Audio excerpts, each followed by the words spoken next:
Scientists calculated how far they fell just by measuring the remains of what was left. WHO predicted 95,000 feet. Cambridge, 92,500. NASA, 87,500. No one predicted less than 75,000 feet. The plane above planes. A week later, the front pages were overloaded with faces and names.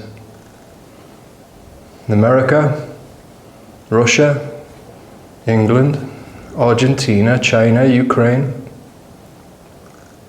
A photographer in Cairo published a photo of the bodies falling over the pyramids. The Taj Mahal, Statue of Liberty, Machu Picchu. At first, everybody went insane. The front pages mixed with the tinfoil hats made to stop the aliens invading. Christians became Muslims. Muslims became Mormons. And the Mormons were cheering. People held bowling balls to keep themselves grounded. Handcuffed themselves to their furniture, their wives, their children, their pets. And others abandoned their families because why share so much pain? Everybody let themselves go. Police officers stole cars. Car thieves abandoned them on the motorways. Vegans ate pork fat with their chips. And alcoholics drank bleach to cleanse their souls. And none of this worked, obviously.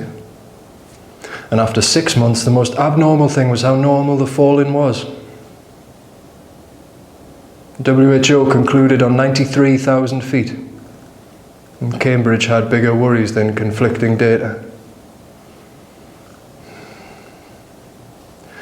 The same man from Sheffield was already holding funeral flowers when he fell. Then we all started holding flowers. A man in Tuscany fell in his wedding suit. And then we all started dressing just in case. Pocket handkerchiefs and bridal veils. A woman in Boston kept sewing buttons in her pocket, which she dropped to warn commuters to move out the way. And then we all started carrying small items. Coins, buttons, paper clips, dice, glitter gems. We keep everything closer nowadays. Because now we're fragile. And it means so much more. I keep a photo of Mum and Dad on their wedding day. My dog's favourite cricket ball. Carol's mood ring. If it turns green, maybe I'll go back. Pair of sunglasses for the flies. And a pack of cigarettes for the ride down. People often say your life flashes before your eyes the moment you're about to die. And when it was my turn, I hoped the commuters would see my contempt and understand I owned a life well lived. But when I fell, it looked something more like this.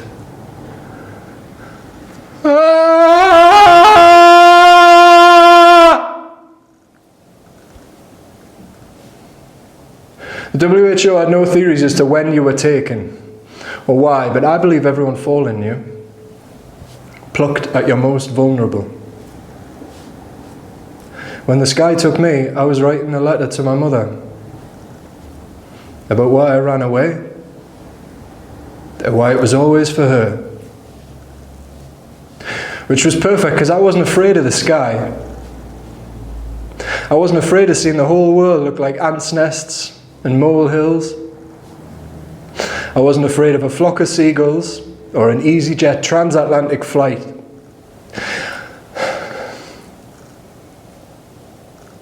I was afraid of this 4x4 piece of card titled "I'm sorry."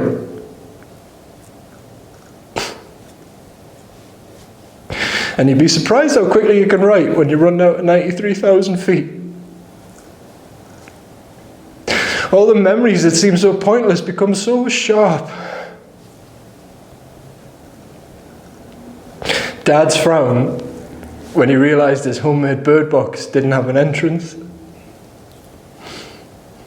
The time we tricked Mum into riding the Oblivion at Alton Towers. And my brother Rudy. My sister Jean. And I hate Rudy and Jean. He's disgusting. She hasn't washed her hoodie in a fortnight.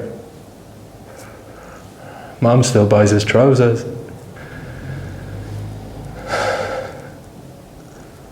We were all children once. And I signed that card with 1,000,000 kisses too few.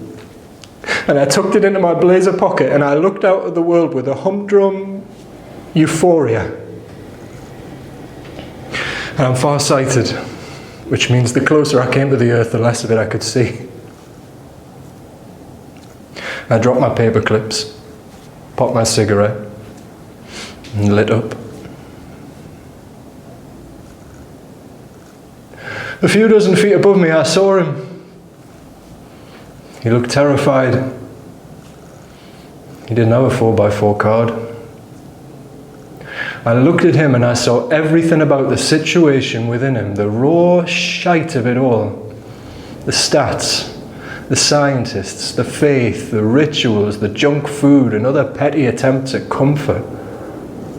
What is comfort? Looking up at the sky, looking up at everything in between infinite and microscopic, I had one thought. Fuck it. And I swam through the air like a supersonic Michael Phelps, and I grabbed his arm and he grabbed mine and crushed me like I was the only person in the world who mattered. And in that moment, we talked briefly, starting with our names, and the conversation went something like this. What is your name? What? Your name?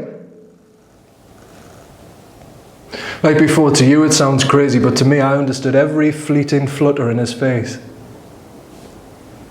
And in that moment, we turned out each other's pockets, knowing that any moment not alone was a moment worth holding. Holding together as we fell through the sky, further and further and furthermore. Oh, there's the flash